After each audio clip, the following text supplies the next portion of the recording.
با عرض سلام و ادب بیننده‌های همیشگی شبکه ورزش، اینک هفته دومی رقابت‌ها در لیگ اولی چمپیونات مملکت هم با پایان رسیدند. روزهای استراحت شنبه و یکشنبه یک چند بازی‌های جالب و خاطرمند در چمپیونات مملکت برگزار شد و ما امروز اطراف بازی‌های دور 15 صحبت خواهیم کرد. من باباخال مرزاده همراه با کارشناس برنامه 90 دقیقه سبحان خوجامov امروز اطراف 5 بازی حرف خواهیم زد. خوش آمدید به برنامه 90 دقیقه. تشکر زیاد. خب دوستان ارجمند، متوجه میشیم به نتیجه 5 بازی که برگزار شد. خوجند روشن بازی را مساوی انجام دادن در این دور. همچنین فایزکان در میدان خود نتوانست از این روشن امتیاز گرفته. خطلون با استقلال رقابت کرد و با حساب 6-0 به باخت روبرو شد. بازی من دربی شهری دوشنبه با اشتراک دوشنبه و کلوب مرکزی ورزش ارتش 0-0 به پایان رسیدند. دیدار اسخاتا و کوکتاش باشد با حساب 3-1 به نفع میزبانان به انجام رسید. خب پیش از اون که شرح و توضیحات را راجع به هر یک این رقابت ها شروع کنیم، در باره هر یک رقابت هم چند لحظه معلومات خواهیم داد. بیایید راجع به دسته خوجند و روشن گفتم میگذاریم. وخوری دسته های خوجند و روشن بگاهی 14 اوگوست در ساحل دریای سیر در ورزشگاه 20 سالگی استقلالی تاجیکستان برپا شد، اما بدون گل به پایان رسید. این رقابت حداقل برای هر دو دسته مهم بود تا امتیاز لازمه خود را به دست آورند، ولی تیم ها موفق نشدند. در این رقابت کلوبازان دسته خوجند امکانیت گرفتن 3 گل را از تیم مهمان روشن کلوب داشتند، اما بخت برای آنها نخندید. خب اکنون متوجه میشویم به رقابت دسته های خوجند و روشن. واقعا هم یکی از بازی هایی که خاطرمند گذشت در ورزشگاه 20 سالگی استقلالیت تاجیکستان، اما بدون گل. بله، ما در برنامه قبلی گفته بودیم که یکی از بازی‌های مرکزی بازی خوجند و روشن برگزار می شود. همین طور هم شد، برای که خوجند حیات پرقوتر نسبت به روشن دارد. روشن میدونست که خوجند نسبت به روشن پرقوتر است و یک بازی، یک تاکتیکی از دفاع را یعنی انتخاب کرد و این بازی با آنها، این تاکتیک با آنها یعنی به مقصد آنها رسوند، یعنی ثمر داد. و روشن نسبت به بازی قبلی که در میدان خود دوشنبه را قبول کرده بود نسبتاً خیلی خوب بازی کرد در سفر. ممکن که این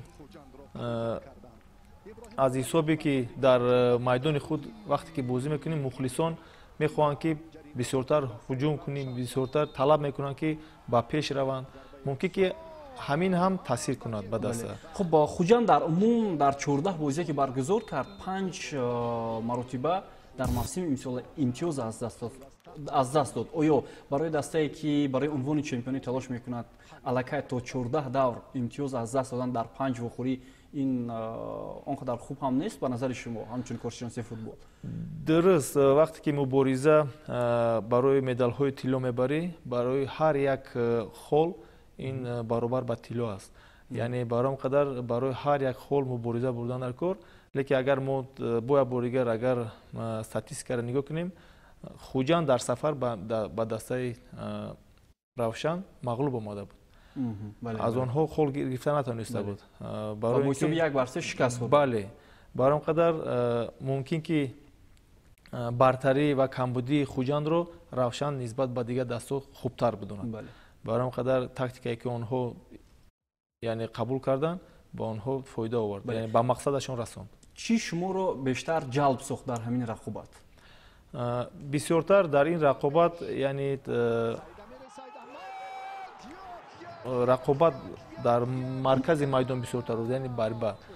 یعنی وقتی که مبارزه رو بوی نمیدهی، یعنی برام قدر بازی هم بوی نمیدهی. روشن چی مبارزه که بود، گویم که ممکن که 80% مبارزه رو با فایده خود حل کرد.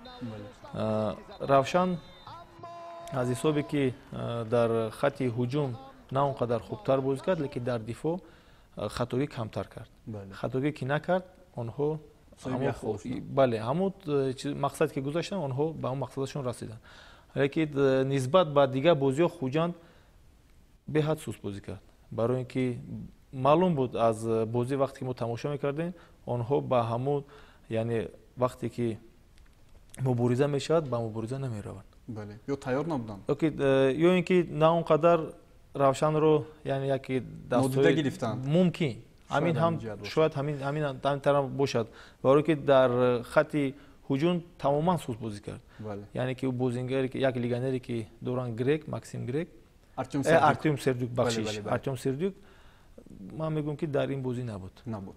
хуб ташаккури зиёд ва ҳоло гӯш меандозем ба суханронии бозингари дастаи Равшан ва сармураббии дастаи Хуҷанд ки пас аз поёни рақобат фикру андешаи худро дар мавриди ин бозӣ баён доштанд. дастаи Хуҷанд яке аз беҳтарин дастаҳои шаҳрамон ба ҳисоб меравад. мо дар ин бозӣ яке аз бозингарои мо 5 бозингари асосӣ мо дар даста набуд. мо ба ин вазмини даста нигоҳ накарда омада ба дастаи Хуҷанд бозӣ кардем. мо аз бозии бачаҳо розӣ ҳастем ки бо ҳамин камбудии даста бо ҳамин набудани игрокҳои основной баромада бозӣ кардан мо аз бозингарои худ розӣ ҳастем.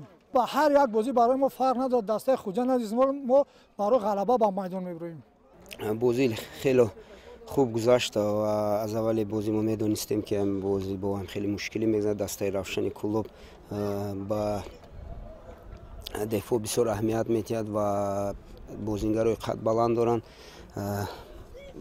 он чизое ки мо мехостем дар бозӣ нашуд ва он чизои нақшое ки доштем ва он чизое ки ба бозингаро расонда будем ин чизро натонистем кардан. лекин футбол аст, вазъиятҳои голзании хуб доштем, истифода набурдем, чунки медонем футбол ин бо гол даста ғалаба мекунад. гол зада натонистем ва ғалаба накардем. Файскан ки аутсайдери чемпионати мамлакат аст натавонист имтиёзи навбатии худро ба даст оварда. ҳанӯз дар дақиқаи дуюми рақобат Илҳом Баротов капитани дастаи Равшан ба дарвозаи Файскан гол зад ва Абдухалил Боронов дар поёни нимаи аввал ҳисобро баробар кард. аммо дар оғози қисми дуюм бозингари тими Равшан Ҷаҳонгир Сафаров ҳисобро 2-1 намуд. яъне дар ин рақобат нуқтаи ниҳоиро маҳз ин футболбоз гузошт. хуб дар умум ғалабаи дастаи Равшан ба назари шумо дар ин рақобат арзанда буд ва ба даст овардани 3 хол, ҳарчанд мо медонистем ки барои Файскан ҳадяқал имтиёз дар ин рақобат аҳамияти хеле ҳам калон дорад. дуруст, яке аз дастаҳо мубориза барои медалҳо бурда истодааст, яке аз дастаҳо мубориза барои дар лигаи олӣ боқӣ мондан ва ман фикр дорам ки онҳо эҳтиёткорона бозӣ карданд ва Файскан бисёртар ба ҳуҷум яъне таваҷҷӯҳро зиёдтар кард ки онҳо мехостанд ки 3 холро бояд гиранд ки мавқеи худро дар ҷадвали мусобиқа яъне устувортар кунанд. ба ҳамин ход нигоҳ накарда дар вақти гузариш Равшан дастаи худро бо пурқавартар кард ва дида истодем ки онҳо дар ҳақиқат мубориза барои медалҳо бурда истоданд ва бозишон барои ин нишон дода истодааст. хуб мегӯянд ки вазъияти дастаи Файскан чандон хуб нест. ҳоло даста дар ҳолати бади молиявӣ қарор дорад. ба назари шумо дар ҳамин гуна ҳолатҳо чӣ бояд кард ки даста натиҷаҳои хубтар ба даст оварад? оё намешавад корҳои дигари ҳавасмандгардонӣ барои натиҷаи хуб дар бозиҳо? ин ҳам таъсир мерасонад, лекин дар футбол ҳам хел аст ки агар мағлуб шавӣ шароити молиявӣ беҳтар намешавад. барои ҳамин қадар ман фикр дорам ки бозингароҳон ҳамин чизро яъне ҳис мекунанд ва барои як чира талаб кардан аввал бозиро буридан дар кор аст. барои ҳамин қадар вақте ки бозиро мебарӣ яъне камтарак худатро дигар хел ҳис мекунӣ. вақте ки бозиро намебарӣ дар пеши ҳамун роҳбариятам ранги муттаҳам ҳастӣ. вақте ки бозиро намебарӣ хел як чизи дигаро талаб мекунӣ. ин маънии ӯро надорад ки дигар чизоша вақти молиявиша яъне нигоҳ накунанд, лекин вақте ки ба майдон мебароед аввалин дараҷа бозӣ аст. аввалин дараҷа бояд ҳама чизро фаромӯш кард, барое ки барои обрӯи худат бозӣ мекунӣ, барои обрӯи даста бозӣ мекунӣ. барои ин қадар вақте ки ба майдон меборӣ ҳамаи чизоро фаромӯш кардан кор баъд аз вай баргашдан кор ба ин чизо. خب دوستان ارجمند، طاهر مومینов هم در صحبت خود بسیار نگران بود از وضع به عمل آمده در دسته و محمد جان حبیب‌الله باشد از به دست آوردن 3 امتیازی تیمش خیلی خوشحال بود. بیاد گوش می‌اندازیم با سخن‌های سرمربیان هر دوی این دسته ها. Победы поздравляю. Ну, конечно, мне очень обидно, что руководство клуба бросило команду на произвол судьбы. Команда 3-е место, не получает деньги, и команда не знает, что будет дальше. Сегодня как могли, так настроились на игру. Как я просил ребят, они отдали все силы. Ну, 2 ошибки, которые привели к тому, что мы получили гол. Один человек, директор клуба, который старается что-то делать, но он не всесилен, но не может. И поэтому я не знаю, что будет дальше.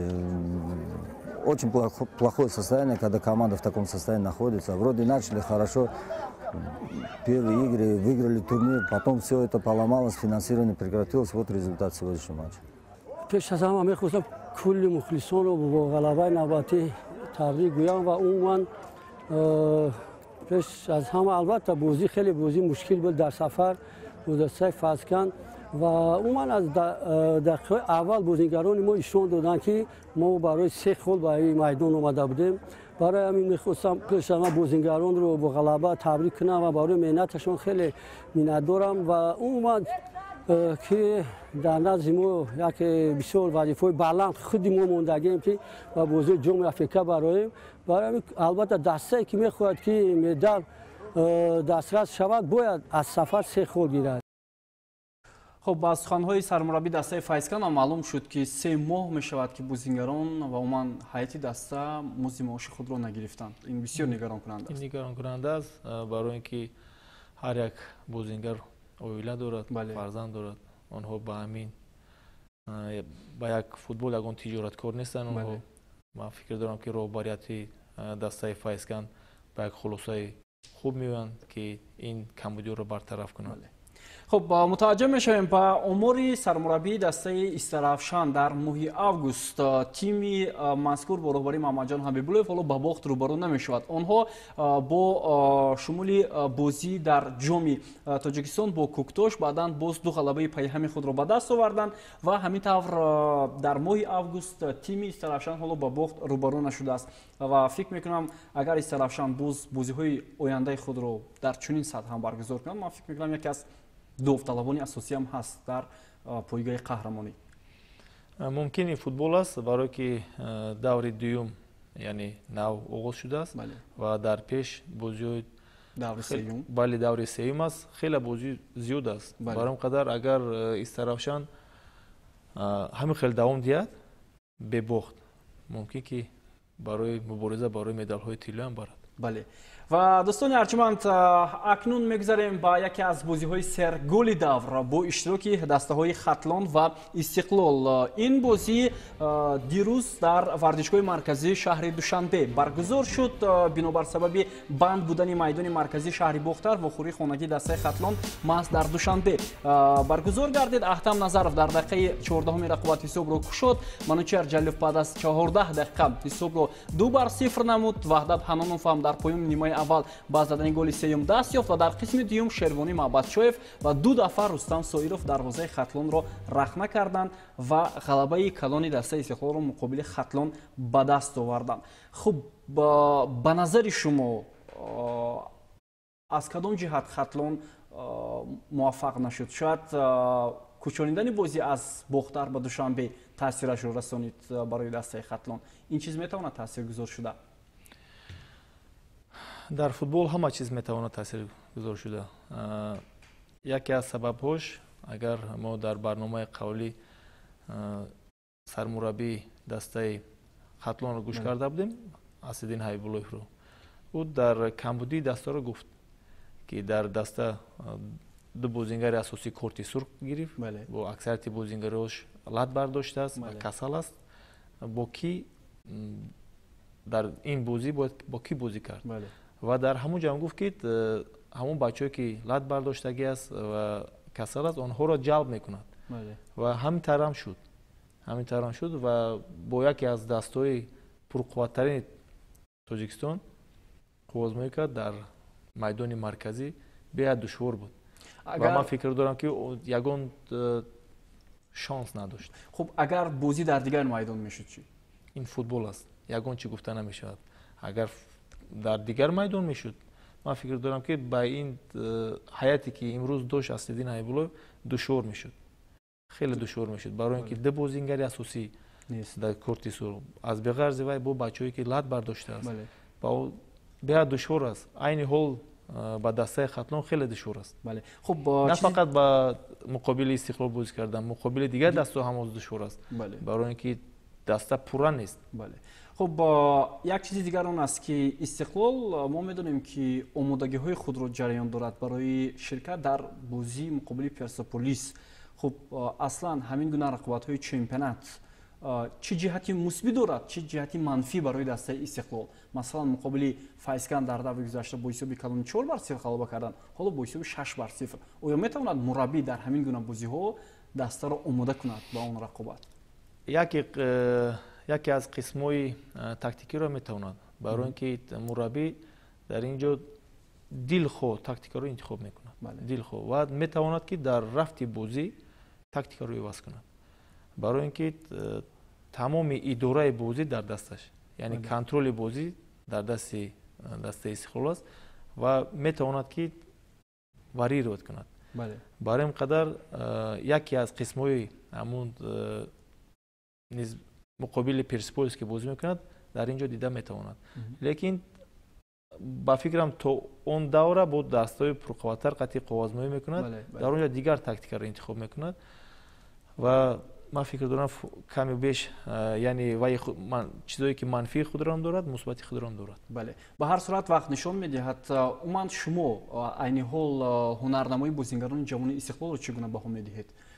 бозингари нав Шервони Мабадшоев, Ислом Зоиров, Рустам Соиров ки ҳоло метавонанд як бозингари асосӣ шуда дар ин тим.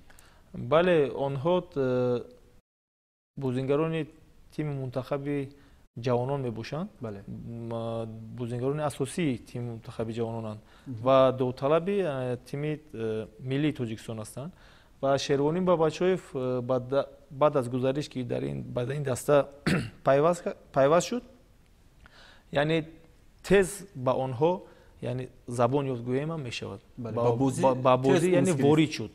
ба ягон мушкилӣ ба фикри ман ягон камбудӣ надида истодаем ва ба ӯ сармураббӣ бовар карда истода дар ҳайати асосии он дар клуби маркази варзиш артиш ҳам чандон баъд бозӣ намекард, аммо аз мадди назари сармураббӣ дур мемон. ман фикр мекунам агар ҳоло Усмон Тошев мебуд, шояд баъд аз гузариш ба Истиқлол ӯро ҳатман ҳам ба тими мунтахаб даъват мекард бо чунин бозӣ. мумкин, лекин ман вақте ки дар вақти гузариш буд, дар вақти таҳтили зимистона буд, ман ба ӯ суҳбат мекардам. ӯ яъне травма дошт, осеб гирифта буд, аммо осеби гирифтагӣ онро яъне азоб медод, бисёр таъсир расонд. ба ҳамин қадар ӯ пуррагӣ худро бар пуррагӣ дар бозӣ дода наметавонист. хуб, биёд гӯш меандозем ки Виталий Левченко ва Аслиддин Ҳабибуллоев раҷеъ ба ин бозие ки дар варзишгоҳи марказии шаҳри Душанбе баргузор шуд чӣ гуфтанд? Есть эпизоды игры, которыми мы недовольны.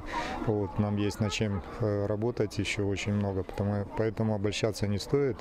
Да, где-то моменты получились, где-то нет, но не стоит быть в эйфории, работы еще очень много предстоит. бозии имрӯза маълум буд ки дастаи Истиқлол тайёрӣ ва омодагии хуб дидагӣ буд. аз ҷиҳати маҳорати варзишӣ ҳам бисёр дар сатҳи баланд буданд ва натиҷаи бозӣ 6 бар 0. голҳое ки онҳо ба самар оварданд асосан истифода бурданд аз хатогиҳои дағали техникӣ ва тактикӣ дар хатти мудофиа ва он бозингарое ки дар бозии пештара корти сурух гирифтанд, 3 бозингар иштирок кардан натонистанд дар бозии имрӯза, чи 2 ҳамлагар ва яке аз бозингарои асосии хатти дифоъ. фикр мекунам ин низ таъсири манфии худро ба рафти бозӣ расонд ва он бозингарон ки имрӯз мо ба ҷои онҳо маъюдон гузаштем, фикр мекунам ки он боварие ки мо нисбати онҳо доштем аз ӯҳдаи вазифаи худ хуб баромада натонистанд. воқеан ҳам аз як ҷиҳат вазъи дастаи Хатлон ҳам нигаронкунанда аст. аз як сӯ банд будани варзишгоҳи марказӣ шаҳри Бохтар ва ифтихори ҷашни 30-солагии истиқлолияти давлати ҷумҳурии Тоҷикистон, аз тарафи дигар вазъи молиявии даста ҳам хеле ва хеле заиф аст ва ҳамчунин набудани бозингарони ботаҷриба фикр мекунам барои нишон додани натиҷаҳои хуб ба ин даста таъсирашро мерасонад. خب حالا متوجه میشیم با اموری که ویتالی لیفچنکو با رهبری استقلال در ماه آگوست انجام داده است. در 3 بازی هم استقلال پیروزی به دست آورده است و در 3 بازی آنها 12 گل به دروازه حریف سر داده، 1 گل سر دادند. یعنی این نتیجه خیلی هم خوب برای استقلال، برای ویتالی لیفچنکو هم هست. ولی فکر میکنم حالا هوش و گوشی استقلال و خودی ویتالی گریگورویچ محض با بازی در پیش زده با پرسپولیس هم هست. بله، برای اینکه نه فقط ویتالی لیفچنکو، با جای ویتالی لیفچنکو کدام مربی که نمیشد، فکر او بازی با بازی تیار کردن دسته، بله، با آمادگی خوب با لیگ چمپیون های آسیا تیار دیدن با دسته پرسپولیس. برای اینکه یکی از امتحان های گویم که لازمی در کاری در نزد استقلال است، برای اینکه این دسته یکی از دسته های پرقوت‌ترین آسیا به حساب می رود، پرسپولیس. بله. که دسته استقلال نه فقط دسته استقلال تاجیکستان یکمین باره که از یعنی از گروهی بله قهرمان های آسیا از لیگ قهرمان های پلی آف برآمد. این یکی از خودش روی قهرمانی است. بله. لیکن مقابل این دسته بازی کرده و نتیجه خوب به دست آوردن و فکرم بهترین نشان می‌رود. بله. خب دوستان عزیز، در پیش ما رو شرح و توضیح 2 رقابت دیگر هست که راجع به این بازی ها هم گفته می‌گذاریم.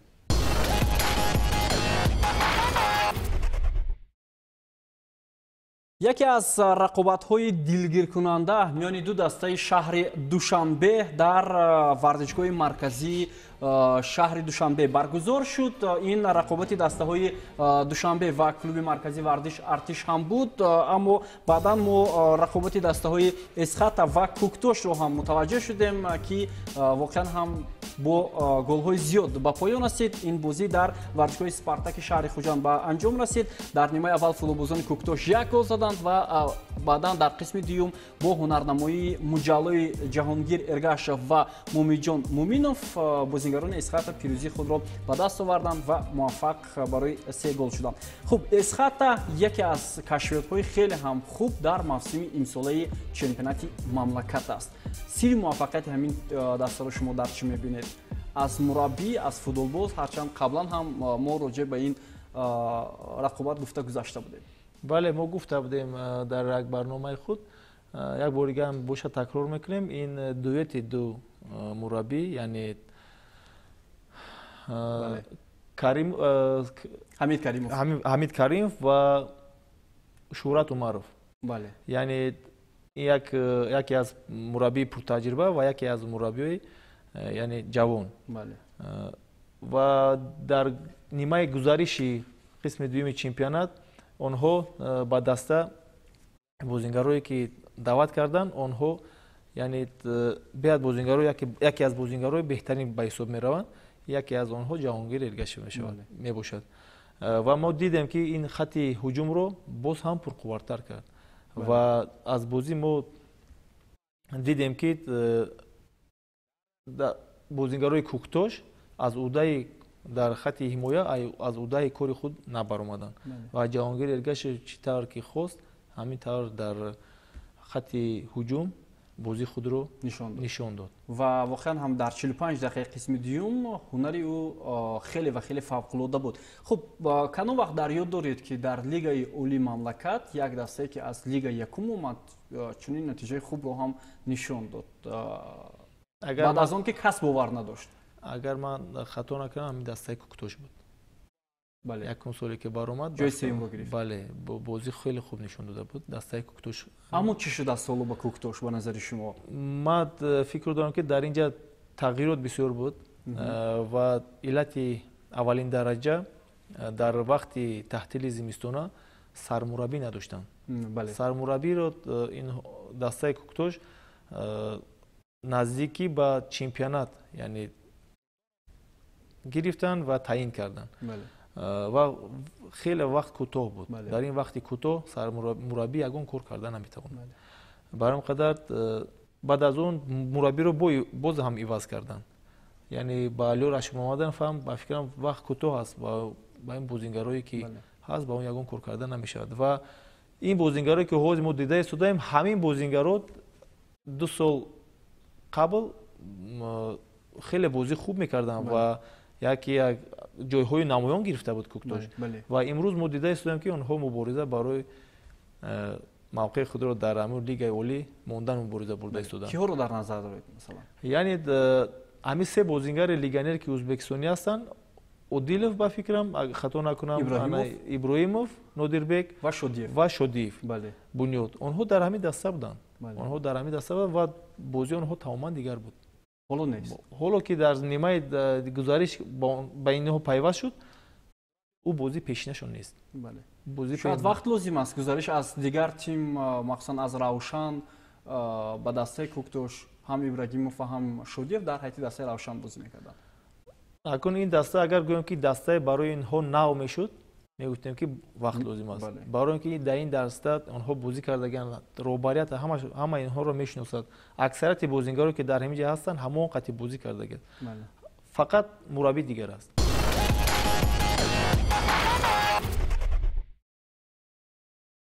пеш аз он ки ба рақобати дастаҳои Душанбе ва клуби марказии варзиш Артиш гузарем, биёед суханронии сармураббии тими Исхата ва Куктошро баъд аз ҳамин рақобат гӯш меандозем ва баъдан боз барномаро идома медиҳем.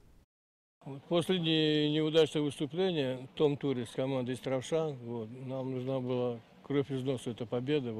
Но игра была очень тяжелая. Вы, если знаете, первый тайм мы проигрывали 1-0, а во втором тайме мы с ребятами переговорили, немножко видоизменили игру, и победа пришла. Якумаш рақибро бо ғалаба табрик мекунам. Тонистан аз бойти баромадан ва бозиро буридан. фикрам имрӯз мо натонистем дар қисми дуюм бозии худро нишон додан ва он ҳолатҳое ки дар қисми якум доштем, охирон пас надоштем. Амна дар қисми якум бисёр доштем, ҳолатҳои хуб доштем. Ба фикрам дар қисми дуюм хеле хаста шуданд бозингарои мо, намедонам аз сабабаш чӣ. Барои ҳамин ба бозии рақиб гузаштан ба посҳои дароз, барои ҳамин фикр мекунам ки посҳои кӯтоҳ бозӣ накардан ва имрӯза мо дар сатҳи ҳамин бозӣ ҳастем. Дар сатҳи бозӣ мо ҳамин аст. бале воқеан ҳамалиё Рашумамадов мегӯянд сатҳи бозии Куктош ҳоло ҳамин гуна аст. Яъне акнун барои сармураббии даста лозим аст ки با ایستگی کارو جنوبتر کنند تا دسته از موقع اوتسایدری به بالای جدول مسابقه برآید. خب رقابتی دسته های دوشنبه و کلوب مرکزی ورزش ارتش یکی از بازی های دلگیر کننده در این دور مسابقه هم بود که در ورزشگاه مرکزی برگزار شد. هرچند انتظاری ها از این دسته ها خیلی زیاد بود، چون در برنامه گذشته شما قید کردید که واقعا هم این دربی است، دسته هایی که در جدول مسابقه پای هم جایگیر هستند، باید رقابت آنها خیلی تیز و تند شود. اما متاسفانه برای تماشابینان این بازی بدون گل 0-0 به پایان رسید. چی علت بود در این رقابت که شما را نگران هم کرد؟ وقتی که دو دسته با هم نزدیک هستند و مبارزه برای هر یک خول مبارزه میبرند که موقع خود را در لیگ عالی باقی مانند، آنها کشاد بازی نمیکنند، آنها احتیاطکارانه بازی میکنند، پوشیده بازی میکنند. بله، آنها پوشیده بازی میکنند، لیکن حالت‌های گلزنی بسیار بود. این دسته هم حالت‌های گلزنی داشت. اگر اهمیت داده باشید آخران 15 دقیقه آخران 15 دقیقه هر دو دسته گویم که امکانات‌های گلزنی، حالت‌های گلزنی بسیار داشتند و از امکانیت یعنی مساوی استفاده برده نتونستند. برای اینکه حسیات یعنی مسئولیت به حد بلند بود. برای اینکه اگر یک دسته در اینجا غالب می اومد، آنها موقع خود را در جدول تغییر میکردند. برای این قدر آنها کوشش زیاد دادند که نه این دسته نه آن دسته با مغلوبیت دچار نشود. بله، نبودن بازیگران اساسی در کلوب مرکزی ورزش ارتش به فکر شما تاثیر رسانید؟ بله، تاثیر رساندگی من فکر دارم، برای اینکه دو بازیگر اساسی یعنی دو بازیگر کلیدی یعنی بازی نکردن این دیفوگاران مرکزی یعنی کامرانی میرزاخان و کرامت الله زاده علی جان در این موقع یعنی بازی کرد کامران ابراهیمов خطا نکنم و سعید کوشو که من یاد ندارم که در این موقع آنها یگان وقت بازی کرده باشند و مربی در این وقت کوتاه دید در اونجا و من فکر دارم که بازی نقض بازی کردن هر دو بازیگر که در این جای کلیدی که جایی که نقطه‌ای که در کره لازم است با آنها باور کرده موندن و آنها از عهده وظیفه برآمدند. خب دوشنبه یکی از تیم‌های است که حالا تلاش دارد در موسم امسال در مسابقه هم باقی ماند. بیایید گوش می‌اندازیم با اندیشه سرمربی دسته دوشنبه که راجع به این بازی چی گفت و بعداً باز در مورد دسته دوشنبه هم چندی حرف می‌زنیم. الحال میخواستم بگم که امروز بازی با دسته ارتش ملی خیلی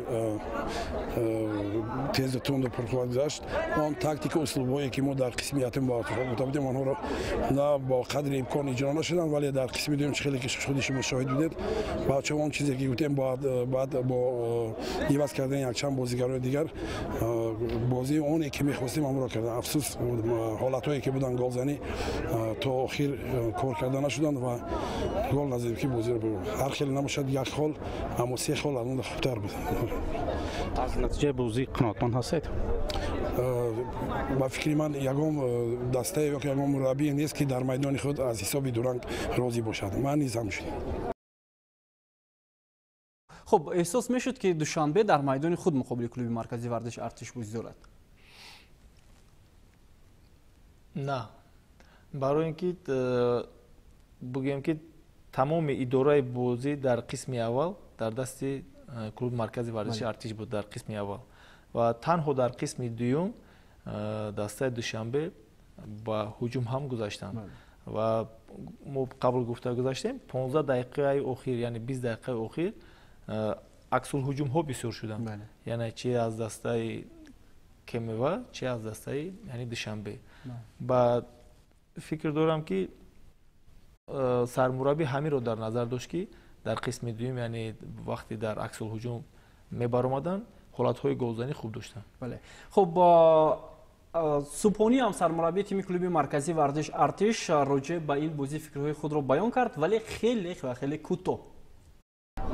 متاسفانه امروز تیم حریف فالای خسته نباشی بهشون میگم این نیمه اول خیلی بسته بازی کرد تو شکل دفاعی بود. ما هم کوشش کردیم تلاش کردیم با اون شرایط 3-4 تا توپ هم داشتیم ولی متاسفانه توپمون به گل نرسید. یه مقدار بازی‌های بسته شده بود از هر دو تیم و ما مجبور شدیم که 4-4-2 رو بازی بکنیم، سیستم رو عوض بکنیم، به گل برسیم که متاسفانه نشد. به هر صورت کلوب مرکزی ورزش ارتش هم نیتی به دست آوردن امتیاز رو داشت، زیرا حالا ما گفته نمیتونیم که دسته در کدام موقع جای میگیرد چون که دسته های اخیر 13 امتیاز دارند و این دسته ها 15 امتیازی دارند. یعنی در دور آینده باز نتیجه ها من فکر میکنم تغییرات خیلی زیاد هم به نظر میرسد. خب بیننده عزیز در پیش ما و شما را چون همیشه چون بهترین های دور و همچنین بهترین مربی بهترین فوتبالباز انتظار است و راجع به این هم ما گفته میگذاریم.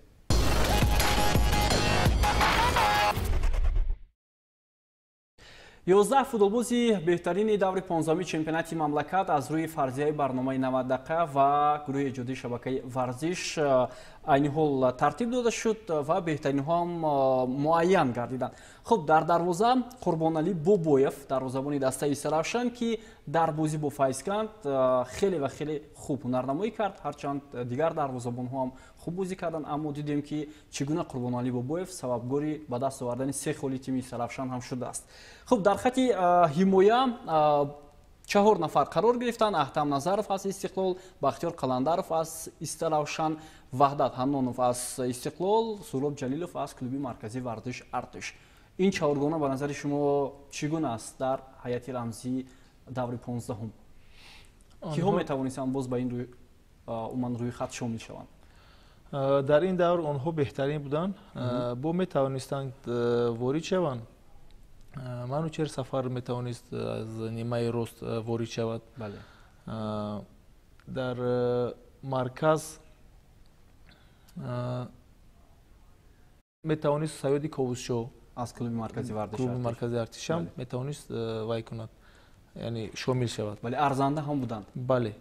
خب در مرکز میدان 4 نفر قرار گرفتند. اینها هم در این دور بهترین بودند. جهانگیر ارگاشف از کنار چپ، جهانگیر سفارов در مرکز، فوتبالبازی دسته روشن کلوب بهترین بازیگری همون رقابت هم گویم خطا نمیکنیم با حساب گرفته شد و همچنین دلیر یادگوروف. این 4 نفر خب مهارت این بازیگران را که بعضی بازی‌ها رو شما تماشا کردید چگونه بها می‌دهید؟ برای که سفرعلی کریموف قبل از این بازی در خط دفاع بازی کرده بود و مربی سفرعلی کریموف در مقابل خوجان در خط مرکزی نیم حمایتگر مانده است و از اودای کار خیلی خوب برآمد.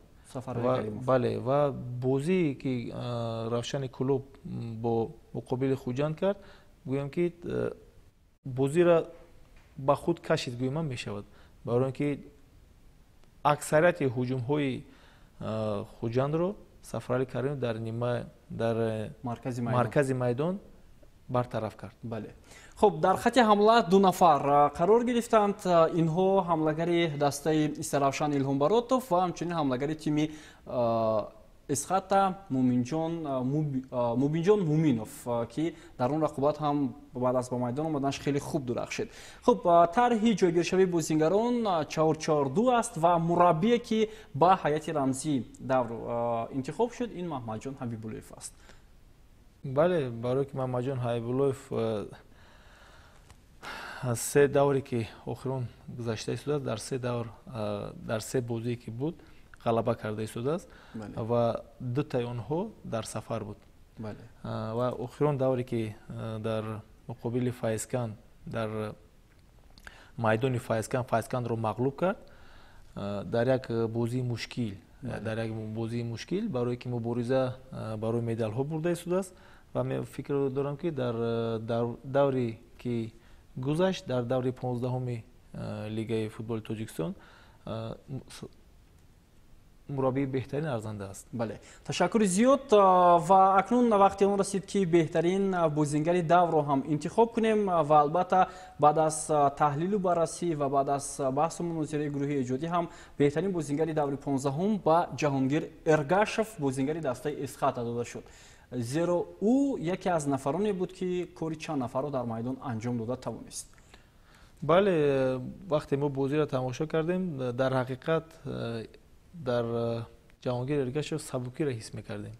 وقتی او با توپ اداره میکرد نسبت به دیگر بازیگران فرق کننده بود و آزادانه، یعنی سبک، خیلی سبک است و آزادانه در میدان بازی میکرد و از بغرض که گل زده است با پرتوف گل‌آور کرد، از بغرض با حالت‌های گلزنی خوب داشت و به حد بسیار به دسته فایده آورد. بله و تبریک باشد جهانگیر ارگاشف فوتبالبازی نوی دسته اسخاتا که قبلا در دسته خوجان بازی میکرد و بعد از مرحله اولی چمپیونات با تیم اسخاتا گزارش کرد. کارش هم در چمپیونات سوپرلیگ ازبکستان اومد نکرد و خوب است که این گونه بازیگری با تجربه در چمپیونات لیگ اولی تاجیکستان برآمد میکند. خب با جدول مسابقه متوجه میشویم که دسته ها چگونه موقع خود را اشغال کردند. در صدر جدول نوبسته از نتیجه مساوی حالا هم تیم خوجان قرار دارد. استقلال که 3 بازی کمتر انجام داده است در زینه دوم با تفاوت 2 امتیاز خفاتر میایستد. استراوشان با 25 گل در زینه سیوم است. بعداً باز دسته های دیگر اسخاتا، روشن قرار دارند، هرچند روشن و خطلان کمی نزدیکتر هستند. کلوب مرکزی ورزش ارتش دوشنبه هر دو هم امتیازهای یک خیله دارند. فایزکند و کوکتاش هم همین گونه امتیازهای یک خیله و امید می‌بندیم که در دور 16 چمپیونات مملکت باز یک اینتریگا، حساسیت در جدول مسابقه هم به نظر میرسد. خب دوستان ارجمند بازی‌های دور 16 روزهای استراحت برگزار می‌شوند. 5 بازی مهم و حساس کلوب مرکزی ورزش ارتش در میدان خود خوجند را قبول می‌کنند. خطلان دوشنبه را، استقلال استراوشان را، کوکتوش فایسکند را، روشن اسخط را. به نظر من یکی از بازی‌های مهم شاید این رقابت استقلال استراوشان باشد. به نظر شما چیه؟ استقلال استراوشان بازی خیلی خوب می‌شود. من فکر دارم که کلوب مرکزی ورزش ارتش خوجند چی؟ در اینجا یک بار نظر کنید که همه مبارزه برای چی میبرد. بله. کمیوه برای کلوب مرکزی ورزشی ارتش خال یعنی رنگ آب در کار است. بله. برای خوجند هم خیلی است که مبارزه رو دوام دهد برای مدال اول. بله. خطلان دوشنبه مبارزه برای موقع خود را نگاه داشتن در لیگ عالی. بله. استقلال استراوشان مبارزه برای مدال ها. بله. کوکتوش فایسکان مبارزه برای ترک نکردن لیگ عالی. بله. روشن اسخط مبارزه اسخط می توانند مبارزه برای مدال ها هم برند. اسخط بله اسخط. برام قدر من فکر دارم که همه اینها با خصوصیت اساسی است برای که برای هر یک این بازی ها یک خصوصیت خود را دارد. بله. برام قدر من فکر دارم که این 5 بازی که می شود همه بازی جالب می شود. بله. خب از تمام مخلصان و هواداران فوتبال هم دعوت میکنیم که با ورزشگاه ها آیند این بازی ها رو تماشا کنند. واقعا هم بهترین بازی ها در هفته در پیش ایستاده و شما رو انتظار است و در همین جا برنامه 90 دقیقه به انجام میرسد. از کارشناسی همیشگی برنامه سبحان خوجاموف ایسوری تشکر میکنیم برای فکر و اندیشه ها راجع به بازی های دور 15 و امیدوار هستیم که هفته آینده در همین استودیو بازوا میخوریم راجع به بازی های دور 16 هم صحبت انجام خواهیم داد. تشکر زیاد. در همین جا برنامه ما با انجام میرسد. تا نشر نوبتی صحتمند و پیروز باشید.